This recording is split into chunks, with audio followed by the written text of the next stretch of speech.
اس کہانی کا آغاز ایک دور دراز گاؤں سے ہوتا ہے جو وقت کے ہاتھوں بے خبر اپنی سادگی میں جیتا جاگتا تھا۔ گاؤں کے لوگ زمین کے کسان تھے جو فصلوں کی بوائی اور کٹائی اور قدرت کے رحم و کرم پر اپنی زندگی گزارتے تھے۔ کھیتوں کے درمیان بنے مٹی کے کچر گھر، ہر سمت درختوں کے جھنڈ، بہتی ہوئی چھوٹی نہریں اس گاؤں کی خوبصورتی کو بڑھا رہی تھیں۔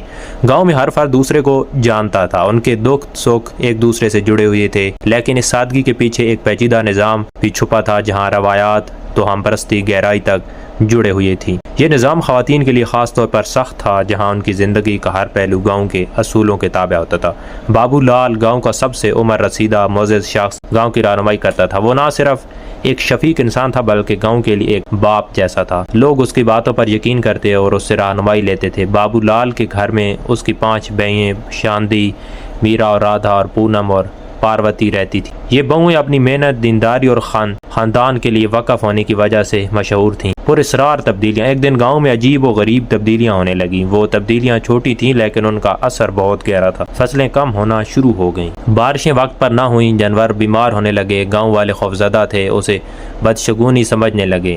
پنڈت جی نے کہا کہ یہ گاؤں پر دیوی کا غضب ہے، ہمیں یہ جانا ہوگا کہ دیوی ہم سے ناراض کیوں ہے۔ گاؤں والے اس کے الفاظ کو سنجیدہ سے لینے لگے۔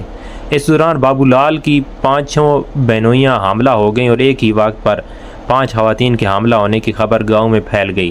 شروع میں یہ خوشی کی بات سمجھی گئی لیکن جلد ہی لوگ سوال کرنے لگے کہ یہ کیسے ہو سکتا ہے، سب ایک ہی وقت پر حاملہ ہوئیں، کیا یہ قدرتی یا کچھ اور ہے؟ گاؤں والوں کی تو ہم پرستی، گاؤں کے لوگوں کو تو ہم پرستی بڑھنے لگی۔ کچھ لوگوں نے کہا کہ یہ کسی دیوی یا مافوق الفطرت طاقت کا کرم کام ہے، اور دوسروں نے کہا کہ یہ بدشگونی اور گاؤں کے لیے خطرہ ہے۔ بابو لال نے کہا، جو ہمیشہ سچائی اور منطق کی بات کرتا تھا، نے گاؤں والوں کو سمجھانے کی کوشش کی، یہ قدرت کا ایک عمل ہے۔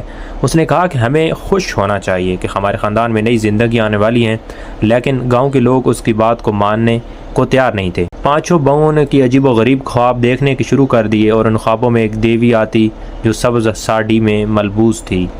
اس نے کہتی کہ یہ بچے عام نہیں ہیں، ان کا دنیا میں خاص مقصد ہے۔ یہ خواب خواتین کو حیران اور پریشان کر رہے تھے، لیکن وہ ان خوابوں کو ایک دوسرے سے چھپانے کی کوشش کرتی تھیں۔ جب ایک دن انہوں نے اپنے خوابوں کے بارے میں بات کی تو انہوں نے محسوس کیا کہ سب کے خواب ایک جیسے ہیں۔ جیسے جیسے مہینے گزرتے گئے گاؤں کے لوگ مزید ناراض ہونے لگے۔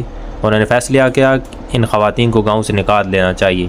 گاؤں کے بزرگوں ایک پنچایت بلائی، اعلان کیا یہ خواتین ان کے بچے گاؤں کے لیے خطرہ ہیں، انہوں نے یہاں سے نکال دیا جائے۔ بابو لال نے ان کے سامنے اپنے بہوؤں کے حق میں دلائل دیے لیکن کسی نے ان کی بات نہ مانی۔ آخرکار اس نے فیصلہ کیا کہ وہ خود گاؤں چھوڑ دے گا۔ بابو لال اپنے بہوؤں کو لے کر گاؤں کے باہر ایک کچے مکان میں منتقل ہو گیا۔ وہاں ان کی ہر طرح سے خیال رکھا اور ان کے لیے سکون کا ماحول پیدا کیا۔ کئی مہینوں بعد وہ دن آیا جب 5 بچوں کی پیدائش کا وقت آیا۔ حیرت انگیز طور پر سب بچوں کی پیدائش ایک ہی وقت پر ہوئی۔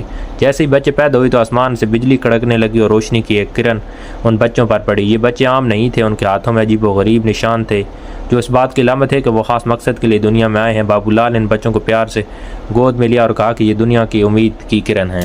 اسی رات دیوی کا ایک بار پھر خواب میں آئی کہ بابو لال سے کہا کہ یہ بچے تمہارے گاؤں اور دنیا کے لیے ایک تحفہ ہیں، انہیں اپنے مقصد کے لیے تیار کرو۔ بابو لال نے ان بچوں کو پرورش شروع کی اور ان کے اندر وہ خوبیاں پیدا کی جو ان کے مقصد کو پورا کرنے کی ضروری تھیں۔ تو کچھ سال بعد گاؤں میں قحط پڑ گیا، لوگ بھوک و پیاس سے مرنے لگے۔ تب انہیں بابو لال اور ان کے خاندان کی یاد آئی۔ وہ سب بابو لال کے پاس ہے اور معافی مانگی۔ بابو لال نے کہا کہ یہ بچے تمہارے لیے امید ہیں، ان کا مقصد تمہاری مدد کرنا ہے۔ بچوں کو اپنی خاص طاقتوں اور گاؤں کی زمین کو زرخیز بنا دیا اور گاؤں میں خوشحالی واپس لے آئے۔